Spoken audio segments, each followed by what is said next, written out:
Hello. For over 100 years scientists tell us that the speed of light does not depend on the speed of observer. They say that everything is already checked and proved long before, so it's not a question that can be discussed, if you are an educated person. Anyway, let's check why they say that and how that assumption appeared in the first place.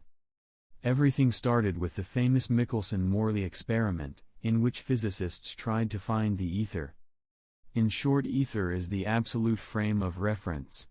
Ether was a very popular concept back in 19th century, and probably every physicist was sure that light should be moving in something, when it travels from a remote star to our sun. If there is ether and if Earth moves in it and if light has some constant speed in ether, we should be able to see the difference in the speed of light depending on a time of a day of a year, and a direction of Earth movement in absolute frame of reference. Michelson and Morley launched an experiment to find that speed difference, but did not see any. History of science says that they were very surprised, even shocked, and that the results somehow convinced everybody that the speed of light does not depend on the speed of source and the speed of observer. History of science says also that this experiment killed the idea of ether and opened a way for Einstein's special relativity. As a result, today science says that light does not need any ether to move in. It just moves. Whatever that means. My theory needs absolute frame of reference, so let's try to understand and explain what Michelson-Morley experiment actually proved. I will not provide too much details on experiment, as that's not the thing I would like to discuss. I want to discuss only the results they got and what those results could mean.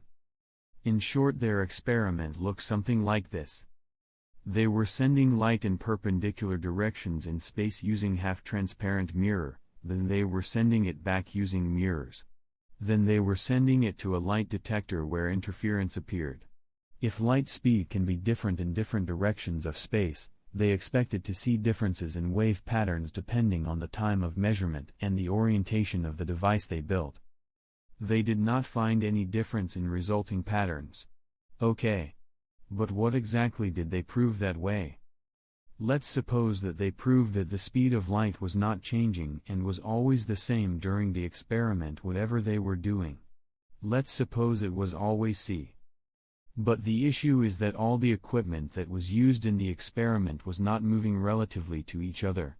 So all equipment and every experiment was in the same frame of reference. So what exactly could be proved in this experiment? The experiment could prove that the speed of light is always constant if the source and the observer are in the same frame of reference. In other words, it proves that the speed of light emitted by the source does not depend on the speed of source, if measured in the frame of reference of the source. And we can say nothing, I repeat, nothing about what would happen if the source and the observer move relatively to each other. At least we can say nothing about that based on the results of the Michelson-Morley experiment. In one of my previous videos I've proposed alternative postulates for special relativity. Those postulates stated that the speed of light does not depend on the speed of source if measured by watch moving with the source. Which means that the source and the observer, watches, are in the same frame of reference. Also, postulates stated that there is absolute frame of reference and absolute time.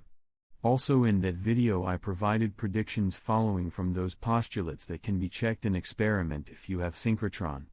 Link to that video is in the upper right corner now. And we see that Michelson-Morley experiment does confirm the part of the postulates about the constant speed of light for the source. Is there any other way to show that we move through absolute frame of reference and see different speed of light in different directions of space? Yes, there is. Maybe there was no way to show it back in the times of Michelson, Morley, and Einstein, but there is definitely a way to do that now. To show different speed of light we need to investigate a light from other sources, sources that do not move with us in our frame of reference. In cosmology there is so-called axis of evil, a difference in temperature of microwave background radiation.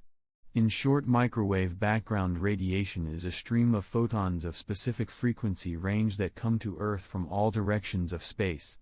And that microwave background radiation is warmer above the southern hemisphere of Earth and is cooler above the northern hemisphere of Earth. Today science explains that by Doppler effect. They say that we move relatively to that microwave background radiation and light is a wave, so that causes the difference. But the theory of relativity tells us that there can be no any dedicated frame of reference, and here we have the dedicated frame of reference of microwave background radiation. How can that be? How that dedicated frame of reference is different from ether?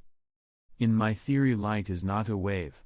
Red and blue shift are caused by the light speed difference and not by the Doppler effect. I will explain why light speed difference causes effect similar to Doppler effect in a separate video.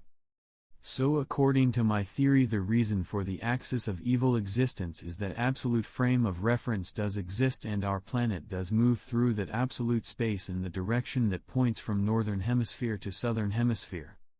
By the way, the axis of evil itself matches the orientation of the plane of the ecliptic of our solar system in space. So if my theory is right, our solar system moves through absolute frame of reference and almost all planets rotate around the Sun in a plane that is perpendicular to the direction of absolute movement. Why? Probably that's a law of nature that is not discovered yet. So that axis is not fixed on Earth's surface, it changes during the day as Earth rotates. So the axis of evil is actually a way to find what Michelson and Morley were searching for, a way to find the ether, the absolute frame of reference. To find ether you need to speed yourself up perpendicularly to the axis of evil until the difference in microwave background radiation disappears. The direction of acceleration would be opposite to the direction of Earth and Sun absolute movement. That direction is somewhere above the northern hemisphere. So you would need to slow yourself down in absolute frame of reference, but Earth absolute speed is quite high, so I'm not sure it will be an easy task. Just imagine, all the solar system arranged itself to show us where that absolute frame of reference is. And we refuse to accept its existence just because we want the speed of light to be independent from the speed of observer. Isn't it funny? I should also mention that there are other effects that we can see on Earth that tell us that we do move through absolute space. And there are even predictions that can show different behavior of matter in different hemispheres of Earth. I'll describe those effects in a separate video. So far I can only repeat that Michelson-Morley experiment does not prove postulates of special relativity, the part where it says that the speed of light does not depend on the speed of observer. So why scientists tells it's constant, I just don't understand. It looks like a false assumption that leads to another false assumption, then to another and another. And as a result we have accelerated space expansion, Big Bang, dark energy and other miracles. We make new and new non-disprovable claims and call that process science. I'm asking you, the real scientist, who watches this video. Why do you choose to believe that the speed of light does not depend on the speed of observer? What rational reasons do you have for that? Personally I see no reasons. If you know any, please share. I can say even more. It's fully illogical. Imagine me making a step forward towards a light source. Do you really think that photon of light, emitted by that source, will slow down just because I made a step forward? Or maybe my watches will tick faster while I make a step forward. But we know that watches tick slower for moving object. Do you really think that watches can tick slower and faster at the same time? Thank you for your attention.